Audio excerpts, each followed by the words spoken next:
राजा प्राचीन बरही इतने धर्मात्मा 99 यज्ञ कर डाले। यज्ञ एक यज्ञ संपन्न पूर्णाहुति न होती हो पाती, दूसरी यज्ञ प्रारंभ कर देते, लेकिन एक भूल हो गई राजा प्राचीन बरही से। वेद में लिखा पशुम आलभेद, राजा प्राचीन बरही उसका गलत अर्थ निकाल करके और उसका वध कर देते। कितने घोड़ों और बकरों की बलि दे दिया राजा प्राचीन बरही ने, यानी वैदिक परंपरा के विरुद्ध उन्होंने यज्ञ कर डाला। इतने जीवों की हत्या कर दी। श्रीमद् भागवत वर्णन है कि राजा प्राचीन बरही इतने यज्ञ किए कि संपूर्ण पृथ्वी को कुशाओं से पाट दिया। इतना यज्ञ कर डाला, लेकिन विधि विधान पूर्वक यज्ञ उन्होंने नहीं किया। बस केवल उनके मन में भ्रम हो गया। आलभेद का मतलब स्पर्श करना होता, वो वध कर दिए।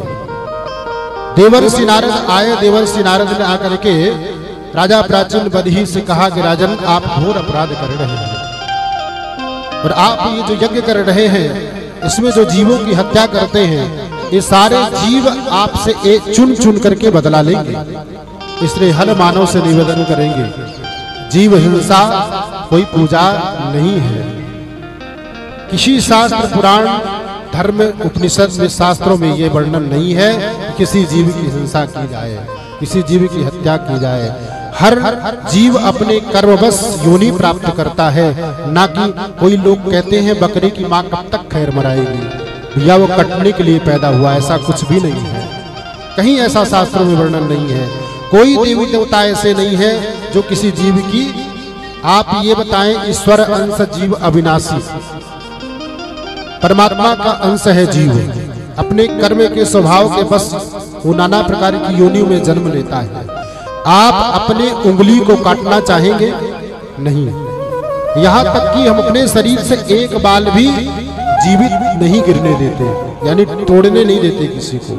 एक बाल भी शरीर से अगर निकालने की बात कहें तो आपको यही होगा कि पीड़ा होगी, मत निकाला जाए।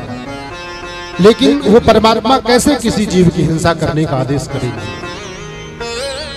लेकिन राजा प्राचीन बरही को भ्रम हो गया इस बात का, और वो जीवों की हत्या करने लगे। देवर्षि नारद पहुंचे। देवर्षि नारद ने पहुंच करके राजा प्राचीन बरही को मना किया। राजा प्राचीन बरही फिर भी नहीं माने। देवर्षि नारद ने अभिमंत्रित जल का छींटा मारा। प्राचीन बरही को कहा कि नेत्र खोल करके, आंख खोल करके आकाश को ओर देखो। और देवर्षि नारद के वो आशीर्वाद और प्रताप से राजा प्राचीन बरही ने जैसे आकाश की ओर देखा, संपूर्ण घोड़े बकरे नाना प्रकार के जिन जीवों की हत्या प्राचीन बरही ने यज्ञ में किया था, बलि प्रदान करी थी, वो सारे जीव मुख खोल करके बैठे हैं, खड़े हैं, चिल्ला चिल्ला चिल्ला कह रहे हैं, आओ राजा प्राचीन बरही, मैं चुन चुन करके तुमसे बदला लूंगा। राजा प्राचीन बरही घबराए। उन्होंने सोचा कि एक बार नहीं असंख्य बार जन्म लूंगा, तब जाकर के ये मुक्त हो पाऊंगा।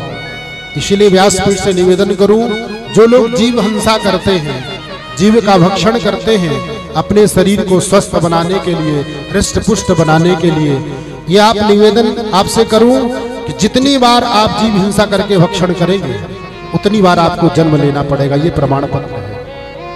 आप मुक्त नहीं हो सकते। जितनी बार बकरे की हत्या करके आप उसका भक्षण करेंगे, उतने जितने बकरों का आप जीव भक्षण करेंगे, उतनी बार आपको जन्म लेना पड़ेगा। ये मैं नहीं कह रहा, धर्म पुराण शास्त्र कह रहे हैं। इसलिए जीव हिंसा का विरोध होना चाहिए।